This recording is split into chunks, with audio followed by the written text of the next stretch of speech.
I shouldn't have agreed to live with my mother-in-law. While enduring her usual nagging, I let out a deep sigh. My name is Sarah, and I'm 31 years old. I married my husband, Chris, who is 28, 3 years ago. Although we encountered minor issues at the beginning of our life together, we managed to work things out, just the two of us. A year after our marriage, Chris's father passed away. Feeling that we couldn't leave his disheartened mother alone, Chris suggested we start living with her at his parents' house. Little did we know that my mother-in-law would turn out to have such a terrible personality. It would have been bearable if it were just her nagging, but what she spouts are outright personal attacks. And they are completely baseless too. You're always holed up in your room playing on the computer, do some work for once, you freeloader. I can hear her snide voice from the hallway. She came to scold me right after breakfast. And to think, I was the one who prepared that breakfast. I have to hold back the urge to retort. For today, at least. After you finish breakfast, I was planning to clean up. Besides, I'm not playing on the computer. I'm working. You always have an excuse. You think I'm dumb just because I don't understand computers, don't you? It's not an excuse. Nowadays, people work all day on computers. I leverage my certified public accountant credentials to work from home. Although I worked in a senior's office for a while after getting a job, now I take on work individually. Since most of the work can be done at home on the computer, I'm dedicated to working from home to balance it with household chores. Even after explaining this to my mother-in-law, she dismissed it with a, "You're just doing piecework, aren't you?" It seems she believes my work can only be part-time or piecework at home. Is it because she can't keep up with modern times that she resorts to baseless sarcasm? Or perhaps because she just wants material for her harassment on me? Probably both. Anyway, I intend to work actively all my life, and it's clear we just don't see eye to eye. Despite my mother-in-law's prejudice, I've managed to balance my work and household duties. I wake up early in the morning to prepare breakfast and lunch for 3. For dinner, I lay out a menu focused on vegetables and light flavors, paying attention to health. And I don't skimp on cleaning either. It seems my approach has had the opposite effect on my mother-in-law. She has stopped doing any household chores herself, constantly complaining about me instead. She spends her days watching TV or occasionally going out for coffee with friends, leading a carefree life. And yet, she has the nerve to call me, a person with high social esteem, a freeloader. I'd like to throw her words right back at her. One day, while feeling frustrated, I was shocked to see the credit card bill that arrived in the mail. What's this? A suit for $1,500, a bag for $2,000. I don't remember buying anything so expensive. Upon closer inspection, the purchases were made with my husband's card. I immediately asked him about it. "Hey, did you buy a suit and a bag?" "You got me." "Yeah, I did." "Needed them for work." "Needed for work? But you're in a regular sales job, aren't you? You don't need anything this expensive." Until now, my husband's suits were around $300, and he bought bags for a similar amount. Nah, good stuff is totally different. It makes me feel more composed and, above all, the appearance is on another level. See? I've gotten cooler recently, right? Do you think so? To me, it doesn't seem that way at all. A young guy in his 20s wearing a suit that's beyond his means looks like he's being swallowed by the suit, which I find rather unsightly. Sarah, you really have no eye for this. My mother-in-law barged into our conversation with gusto. Chris, you look fantastic. Really cool. Thanks, Mom. How dare you criticize how your husband spends his money when you're living off his earnings? Who do you think you are? I was furious with my mother-in-law for intruding into our conversation and making such baseless claims. The nerve, I thought, that's my line. But more than my incomprehensible mother-in-law, my anger grew towards my husband, who didn't back me up at all. I had a lot to say to my husband, but I knew it would end up with my mother-in-law defending him and screeching at me. So, I just warned him, anyway, please refrain from making such expensive purchases. Or at least, consult me beforehand, and left it at that. However, my advice had no effect. My husband's spending only continued to increase. And the expenses were all for entertainment, lavish meals at restaurants, high-end brand scarves and wallets, long-distance taxi fares. There was nothing that seemed truly necessary for work. My husband wasn't like this when we got married. The major factor behind his change was my mother-in-law. You're the man of the house, so act like it. Never help with the housework. Don't let her boss you around just because she's older. You need to show her who's in charge. Like a spell, my mother-in-law chanted this to my husband every day. My indecisive husband, lacking his own will, easily got swept up in her words. To bring back his kind nature, I had to seal away my mother-in-law's cursed words. I resolved to confront her and headed to her room. What do you want? I'm busy, so keep it brief, please. While watching a talk show and sipping her coffee, my mother-in-law spoke with a look of boredom. Listen, we can't save any money because of Chris's wasteful spending. We absolutely need savings for house repairs or illnesses. Anything that might come up. That's just because you're bad at managing money. At his age, he should be making about $90,000 a year, right? You're off by an order of magnitude. Wait, he's making $100,000 a year? To her, an order of magnitude seemed to mean increments of $10,000, but I kept silent. Taking my silence as confirmation, her eyes gleamed. Anyway, could you also tell Chris to stop his wasteful spending? Okay, is that all? If you're done, can you leave? She shooed me away as if I were a dog or a cat, waving her hand dismissively. This is hopeless. A few days later, my mother-in-law stormed into my room, breathing heavily. What do you want, barging in like this? With a smug look, she thrust a green paper at me. Sign this now and get a divorce. You were after Chris's money from the start, you gold digger. Chris has already signed in the divorce oath she held. I snatched the divorce oath from her hand and headed straight to Chris's room. Chris, did you sign this? Yeah, Mom said you were only after my money. I see. And you believed her? Well, she's my mom. His response made up my mind. All right. Let's get a divorce. I packed the divorce oath, my laptop, valuables, and clothes into a suitcase and left my in-laws' house. My parents' house was too far away to return to on a whim. For now, I checked into a business hotel to calm down. Getting a divorce was a definite decision for me. To top it off, I can't believe that I was accused of being after the money. I couldn't imagine living with a man who had given up using his own brain and had a dependent personality. I'll sign the divorce oath to send it to Chris tomorrow. I don't mind getting a divorce at all. In fact, it's a welcome escape, and I have no intention of fighting it. But there's something unforgivable. While meticulously reviewing the credit card statements, I came up with a perfectly legitimate counterattack. After getting a divorce, I was enjoying living alone. I chose a room with good security, so the rent is a bit high, but I have savings from my single days. And it shouldn't be disproportionate to my earnings. Living with Chris and his mother was stressful, and I realized that all over again. About a month after the divorce, I got a call from Chris. Hello? Sarah, please, listen to me. What do you want? I told you in the email that you could dispose of anything I left behind. It's not about that, it's serious. My card's been blocked. I snorted. What does he mean on my card, this blacklisted guy? Of course, it's blocked. You were just an additional cardholder, not the main. It's obvious that it would be blocked once I, the primary cardholder, cancelled it. What? Really? That's a problem. I'm a stranger now. Deal with it yourself. With that, I ended the call. He kept calling me obsessively after that, but I never picked up.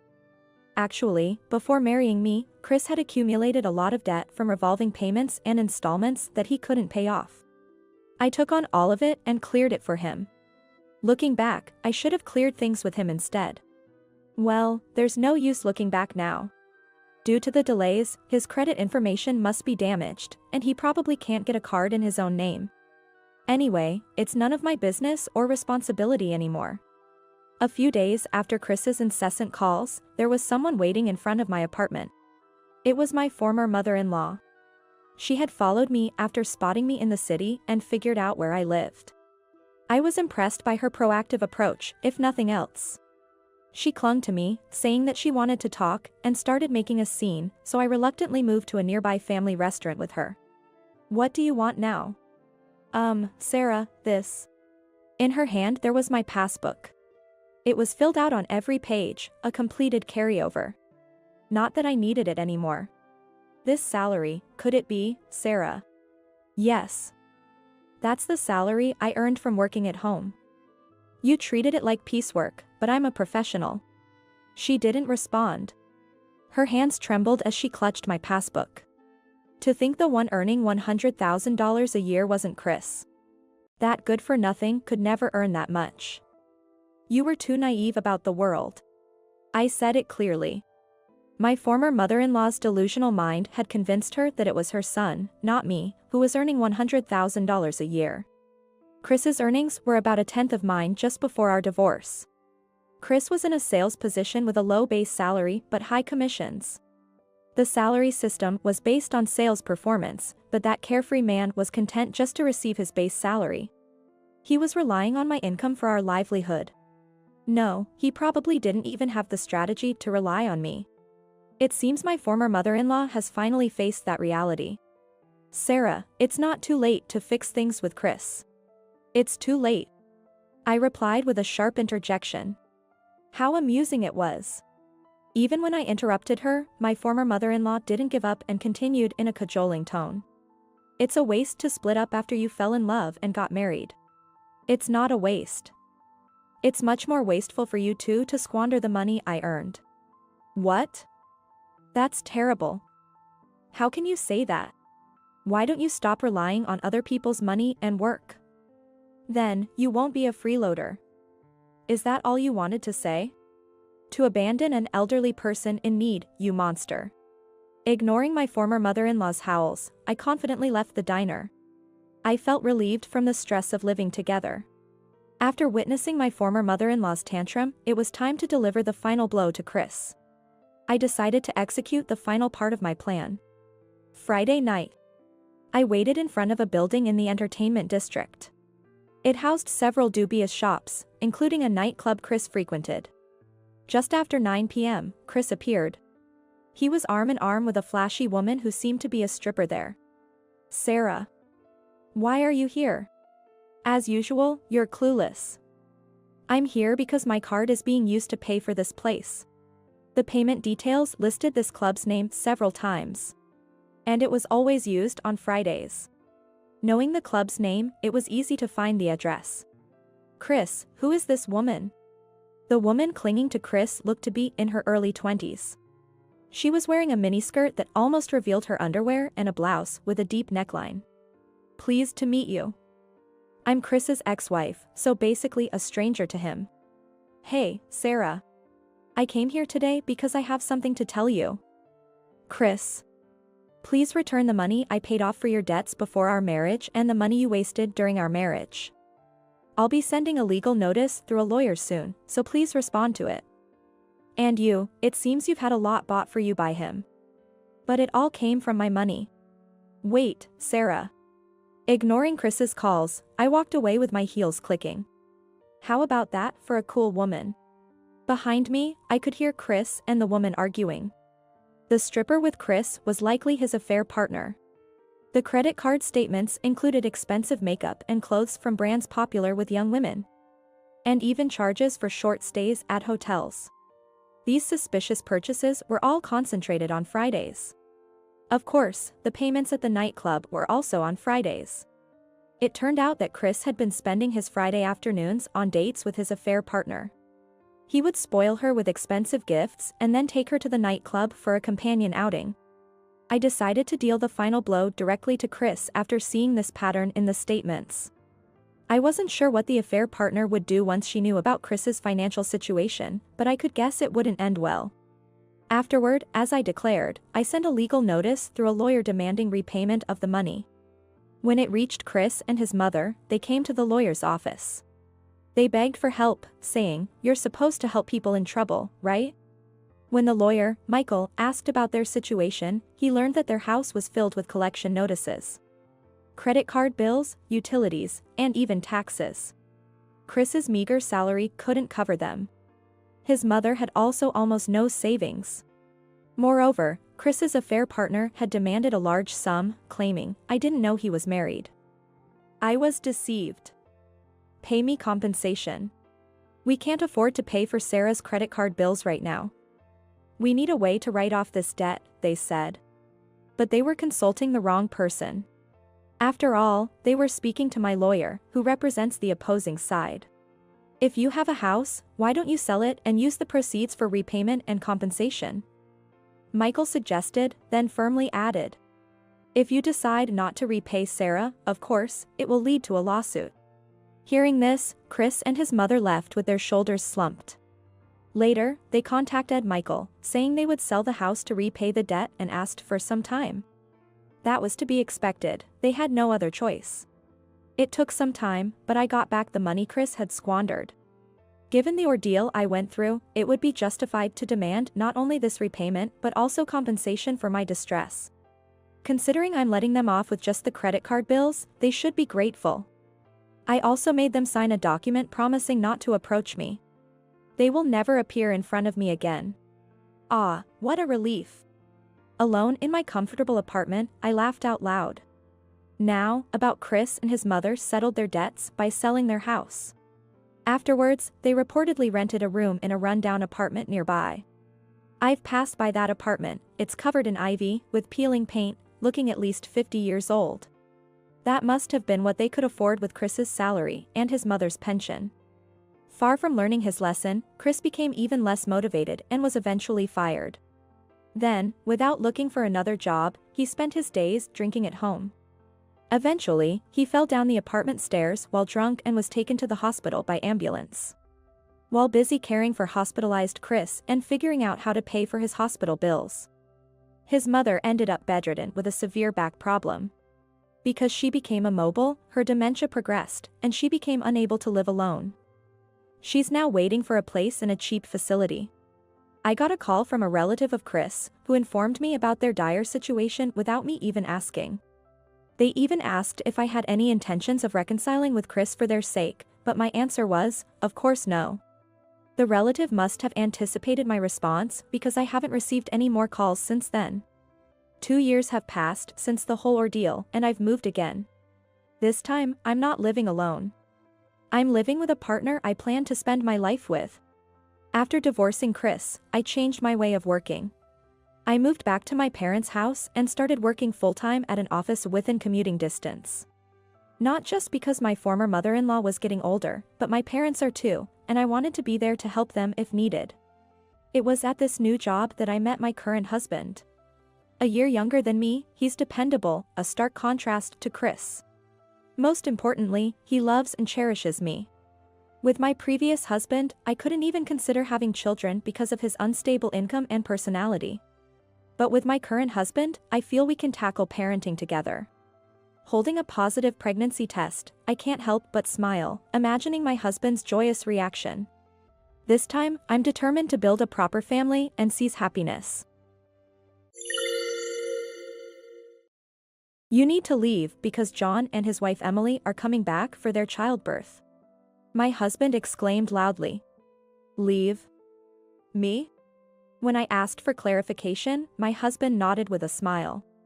If it weren't for you, things would be smooth. I've always thought so. I really despise people who always argue with their so-called logical reasoning. There are plenty of other women out there. Just because we've been together for a long time doesn't mean we have to stay together forever. It was my husband who made this bold statement. Whatever troubles he may face in the future, it's no longer my concern. He might think he can just sleep it off and forget, but not this time. He should take responsibility for his words. My name is Margaret, and I'm 55 years old. Currently, I live with my husband, Michael, just the two of us. Michael is 60 years old, 5 years my senior. He recently retired. He seemed pleased, saying, maybe I'll take it easy from now on and enjoy some fishing as a hobby. Meanwhile, I run a small but successful apparel business, which is doing quite well, thankfully. The reason we can afford an apartment with a bit higher rent is thanks to this business. Michael used to be supportive, but things changed after his retirement. First, his daily routine changed. Now that he's retired and always at home, he has many days with no plans. As a result, he started to lead a more lax lifestyle, with an increase in days spent lounging around. He would stay up late watching TV or sleep past noon. If it's occasionally, that's fine. But when it continues for several days, I can't help but become concerned. Even when I suggested, we're not young anymore, maybe we shouldn't disrupt our daily routine so much, he wouldn't listen. Instead, he would snap at me, saying, "I've worked hard all my life, let me do what I want. Don't tell me what to do." Another issue was his boredom. He had few friends to begin with, and his only hobby was fishing alone. After retirement, he seemed to have too much free time. What he started doing was nitpicking my housework. Frankly, housework is not my forte. Due to my busy work schedule, I rely heavily on the latest home appliances. I depend on a cleaning robot for cleaning and electronic cooking devices for meals. But my husband didn't like that. These robots can't possibly clean every nook and cranny. It's more reliable to do it by hand. Saying such things, he forced me to do the mopping. Additionally, there was a time when he complained about the dinner. Stew should be slowly cooked in a pot with high-quality wine. It won't taste good with cheap wine, he argued. Even though he never cared before, he started imposing his preferences on me. At times, he would even say, "Stop looking for easy ways out. You lazy housewife." I would consider his requests if I had the time. But I'm too busy with work to have such leisure time. After all, if he's retired and has free time, he could do it himself. When I pointed this out, he got furious and said, "Just because you're working, don't get too full of yourself." I couldn't help but understand why some people opt for a divorce later in life. Still, I endured, thinking of all the hard work we've put in over the years. But then something happened that made him even more unbearable.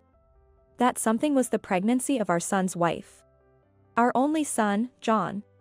He and his wife, Emily, announced that she was pregnant. Actually, John and I are not blood related. He is Michael's child from a previous marriage. Michael and I remarried when John was about 10 years old. Upon hearing the pregnancy news, Michael was ecstatic. Our first grandchild. Yes, it's exciting. I was happy too, but Michael's joy was extraordinary. I think he was experiencing what you might call an overenthusiastic grandparent. That's why things turned out the way they did. The main reason why he was so excited about the pregnancy announcement was probably because Emily said she wanted to come stay with us for her delivery. Emily was raised in a single-parent household. She turned to us this time because her mom is too busy with work and couldn't accommodate her. Michael was all too eager to help. I want to welcome the baby in the best possible conditions. With that, he started preparing. That was fine in itself, but for some reason, he insisted that I be involved in everything. The crib should be this one. Just in case, get all types of baby formula. Oh, and we need to stock up on diapers too. He would just give orders arrogantly. But I was busy with work and household chores. Even when I managed to find time to prepare amidst my busy schedule, I often received complaints that it wasn't right. Not like that. I told you, that's not what I meant. Hey, enough is enough. I get that you're excited, but if that's the case, do it yourself. Stop relying on me for everything. He must have never imagined I would stand up to him like that. He was stunned into silence. Our first grandchild, you know? And you say such distant things. I see, it's because you're not related by blood to John. You don't find him dear. Do you? That's not it at all. Don't say such terrible things. You're just going too far. I thought Emily wouldn't want to come if she knew you were doing all this. It doesn't seem like a relaxing environment. Michael tried to retort but couldn't find the right words. He clenched his back teeth in frustration and went into his room. I shouldn't have said that much. It was just that he was too enthusiastic, and I ended up saying too much because I was being stubborn too. And to be spoken of John in such a manner was shocking to me as well. I do want John and Emily to feel relaxed. That's exactly why I had to stop Michael's reckless behavior. I wanted to make amends with him afterward, but he wouldn't come out of his room. With no other choice, I said through the door, "I'm sorry about yesterday. I'm off to work now," and left for work. That day, I had many troubles at work and returned home much later than expected. At this rate, dinner would be late. What should I make? Thinking about this on my way home, I found Michael already sitting at the dining table, waiting. "I'm home. Sorry for being late. I'll make dinner as quickly as I can." There was no response from him. I moved around busily, trying to make dinner in a hurry. Michael just sat there, watching me, as if to pressure me. If he's going to be home anyway, he could at least make dinner. At the very least, he doesn't need to rush me like this. Finally, I managed to prepare grilled chicken and placed it on the table. "Sorry to keep you waiting. Let's eat." Without a word, he immediately started devouring the grilled chicken. "Were you that hungry?" I also took my seat and began eating the grilled chicken with my fork. Before I was halfway through my meal, he had finished eating. After finishing, he sat up straight and looked at me. "What?" I asked, and he replied in a low voice. "You're always about work, work, work, neglecting the household chores." "What?" His unexpected words almost made me drop my fork. "What are you talking about? I'm not neglecting anything. Don't play dumb. Like today, for example. Just grilled chicken, no salad, no soup? That's unacceptable. Indeed, I usually serve salad and soup with meals. But it wasn't out of laziness today." He was watching me so intently, as if hurrying me, that I thought he wanted to eat quickly, so I hurried things along. Even though I explained this, he seemed unconvinced. "It's not just that. You negate everything I say or do. You must be looking down on me because I'm retired now. You think you're better because you're working. That's not true at all."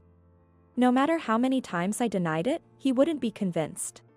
I was getting increasingly frustrated. Let's stop this fruitless argument. John and Emily will be visiting soon, and I don't want to greet them in such a negative atmosphere. At this, Michael smirked. "Yeah, that's right. I've been thinking the same. That's why I've come up with a great solution." "A great solution?" As I tilted my head, he loudly said, "John and Emily are coming back for their childbirth, so you need to leave." "What?" It seemed unbelievable, but he wasn't joking. "Leave? Me?" When I asked again, he nodded with a smile. "I think things will go smoothly if you're not around." "I've always thought so. I really despise people like you who always argue with their so-called logical reasoning. There are plenty of other women out there." I was shocked. After decades of marriage, to hear such words. Michael seemed to be getting carried away, his words flowing non-stop. From his mouth poured a stream of complaints directed at me. "First of all, you lack respect for me, the head of the household. Always complaining instead of just listening quietly." "Complaining? I respect your wishes as much as I can. But it's you who keeps making unreasonable demands. Besides..." Shut up, shut up. I hate the way you talk. So arrogant, talking down to me. Just be quiet and leave. I don't even want to see your face." Michael slammed the table with force. At this point, it was clear that nothing I said would make a difference. I simply said, "Understood," and returned to my room. The next morning, I immediately called a moving company. After being treated that way, I wasn't going to stay any longer than necessary. Luckily, it wasn't the peak moving season, so I was able to get an estimate and book the movers without any trouble. All I wanted now was to complete everything while he was away. But he was almost always at home, so what to do? As I worried, it seemed like divine intervention occurred. "I'll be going out for a bit from tomorrow." He is the type who thinks everything resets after a night's sleep. So, he spoke to me quite normally. Apparently, he was invited by his fishing buddies for an overnight trip. This was my chance. There was a slight awkwardness between us. Perhaps this time, even he realized he had gone too far. Yet, there was no apology from him. Perhaps he was hoping to pretend yesterday's outburst never happened. He's always been like that. Until now, I've been the bigger person, turning a blind eye. But after what was said, I can't just let it slide anymore. The moving estimate came quickly. I planned to take all the furniture and appliances with me, but it was less than I expected. The issue was finding a place to move to. But that was resolved smoothly as well. A person named Sophia, whom I knew through work, offered to let me stay at her place. And it was a brand new building, no less. Are you sure about this? I asked again. You have helped me so much, she said, so I decided to accept the offer. I went to see the property right away. It was more than satisfactory, with no issues at all.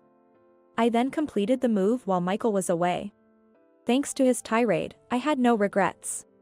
Perhaps I had grown weary of life with him too. The night after I moved, Michael called. Thinking, here it comes, I took a deep breath before answering the phone. Hello? Margaret. What is this? What's going on? Even from his voice, I could tell he was panicking. I almost laughed but responded calmly. What do you mean? The house, it's empty. What's happened here? Oh. You told me to leave, so I did just that. I took everything, from the latest appliances to my favorite dining table. I just told you to leave, not to take everything from the house. That's crazy. What? It would be crazy to leave them behind. I bought all those things with my own money. You said they weren't necessary and didn't contribute a cent. He fell silent, but after a moment, he managed to say, as if squeezing the words out. Well, it's fine. John and Emily are coming tomorrow. We'll manage without the furniture. Imagine their surprise when they see that room. Good. Then it worked out perfectly. Say hi to John and Emily for me. There was no point in continuing the conversation. I hung up quickly. There was another significant matter, but since he hadn't noticed, I didn't mention it. The next day, John called to say, we're almost there. Didn't he tell you? I've left the house. Really? John seemed surprised but didn't probe further. In fact, I sensed more relief than shock in his voice. Wow, you're not there. We can do whatever we want then. You're not coming back, right? That's right. I always had a feeling, but John probably found me annoying. He didn't like that I didn't coddle him because he was a stepchild. You're not as kind as other women, young John once told me. I thought I was raising him with love so he wouldn't struggle in the future. Well, it's better this way. We don't have to walk on eggshells around each other. Emily wasn't fond of you either, so she'll be happy. Take care. Being overly talkative must be something he inherited from his father. After hanging up the phone, I found myself pondering this. I was somewhat on edge that day, making it hard to focus on work. I thought I might receive a call regarding the furniture and appliances. Previously, Emily had mentioned, having all these appliances must make things so much easier for you. I secretly suspected that their return might be motivated by these conveniences. Contrary to my expectations, there were no calls that day. The call finally came at the end of the month. Margaret? I immediately knew the reason for my husband's hesitant call. But I pretended to be clueless. What? About the rent. Yes. What about it? He probably wanted to ask for the rent due to his pride but couldn't bring himself to say it. The rent for the apartment I lived in with Michael was $1,700. I was the one paying for it all. My retired husband couldn't afford it. He might manage for a while using his retirement fund, but it would eventually run out. He should just come out and say it since he called. But he hemmed and hawed. Finally, I decided to confront him. What?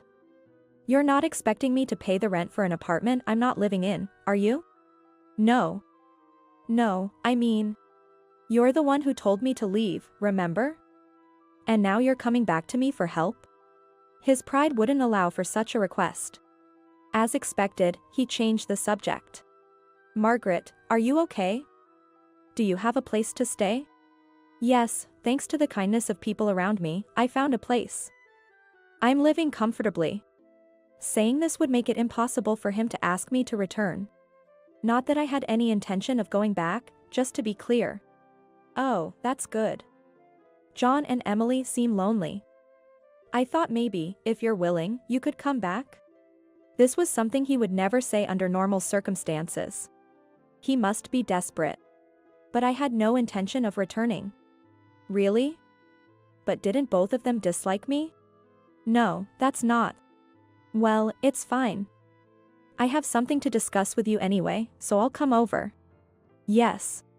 I needed to have a very important conversation for the sake of my future life. Michael replied brightly, yes.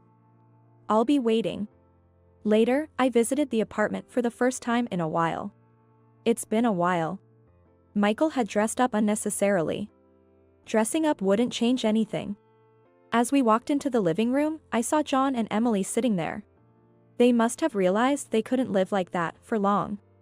New furniture like a sofa, table, and refrigerator had been set up. John waved casually, while Emily gave me a glare but greeted me nonetheless. The atmosphere was unpleasant. I wanted to get things done and go home quickly. Prompted by Michael, I sat down in a chair. So, what's this about? Grateful that he broached the topic first, I decided to proceed with the conversation. It's about this. I think it's best to handle these matters promptly and properly. Upon seeing what I handed him, his face turned pale instantly. You're planning to divorce me? He was trembling as he looked at the divorce papers I had filled out. Yes. Ever since you told me to leave, I've been planning to do just that. Did you really think I wouldn't take you seriously? Michael fell silent. It was probably spot on. When his emotions flare up, he tends to blurt out whatever is on his mind at that moment. This habit of not thinking about the consequences has reportedly caused him trouble at work multiple times. I don't want to see your face. There are other women out there. What else was it? Anyway, after being showered with every conceivable insult, I couldn't see a future with you anymore. He probably remembers saying those things, even if he didn't think them through. Michael's head remained lowered, sweating profusely. Yeah, I said it. But that wasn't. I mean, it wasn't what I really meant. You can say such things without meaning them? I'm appalled. Well, it doesn't matter to me anymore. I was shocked. I can't do this anymore. That's all. Looking directly at him, our eyes met. He immediately flinched and averted his gaze from mine. Won't you reconsider? We've come so far together. After all we've been through, to be told such things, it's impossible. I can't be with you anymore. As I stated my position firmly, he let out a long sigh. The silence was so intense it was almost painful. Unexpectedly, it was Emily who broke that silence. Excuse me. The one who's being most inconvenienced here is me. Turning towards Emily, I tilted my head, and she glared at me with eyes full of resentment. What do you mean? I thought it would be perfect here, with you around, a clean house, and all the latest appliances. I came here expecting to be fully taken care of. And now, to be caught up in this marital dispute, it's a huge nuisance. Emily let out an even bigger sigh than Michael had earlier. She was angry with me because she had expected a pampered princess life here, but it didn't turn out as she had hoped. It was a complete misunderstanding. If she's unhappy, she can leave, go back to her parents' house, or anywhere else. Her decision to stay here is her own. When I conveyed this, Emily's face turned bright red with anger. What? How dare you speak to me like that? After I went out of my way to come here. I never asked you to come. Emily looked like she was about to scream. Her breaths were heavy and rapid. But that's ridiculous. I told my hopes to Michael, and you have no idea how much I was looking forward to this. And now this, it's too much. Finally, Emily burst into tears. John was beside her, trying to console her. But this made things a bit clearer for me. Michael's excessive enthusiasm for his grandchild was likely fueled by Emily's expectations. Being relied on and flattered probably went to his head, making him act like he was on top of the world. However, that doesn't change anything. Emily was too upset to have a coherent conversation, and Michael was still frozen in place, sweating. Staying here any longer was pointless. There's no use in me staying any longer. I'm going home. We'll settle the divorce through a lawyer. As I stood up, it was John's turn to shout. Running away, you coward. Not taking any responsibility and just stirring things up. I was shocked by the sheer unreasonableness. It was a classic case of blaming the victim. I approached John and stood by his side. Since he was sitting close to Emily, I ended up looking down on him. What do you want? How old do you think you are? What? I'm 35, but... I took a deep breath and glared at John sharply. So? What responsibility do you think I have? To take care of a 35-year-old boy and his wife? Or maybe the responsibility to take care of a 60-year-old dad? John was gaping, at a loss for words. I couldn't stop myself anymore. All of you are adults. Enough is enough. Who's been stirring things up? Despite my best intentions to keep the peace. You've been using me like a stepping stone. You can't expect me to always smile and comply. Hey, calm down, Mom. Don't act like a child now. I had shouted so much that I was out of breath. I took a deep breath to steady myself. At least. John, I've always cared for you.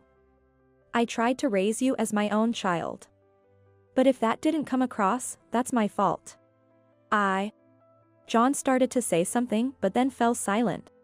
I quickly grabbed my things and left the room hastily. No one followed me out. Afterward, my husband agreed to the divorce quite easily. We decided on no alimony for either side. He said he couldn't afford the apartment's rent and would move out. Michael, who had never done any housework before. Living alone from now on will likely be a significant challenge for him. In a letter passed through the lawyer, written in the familiar handwriting of my ex-husband, it said, "Thank you for everything."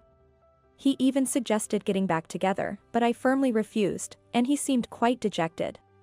John and Emily decided to move to Emily's parents' house for their delivery.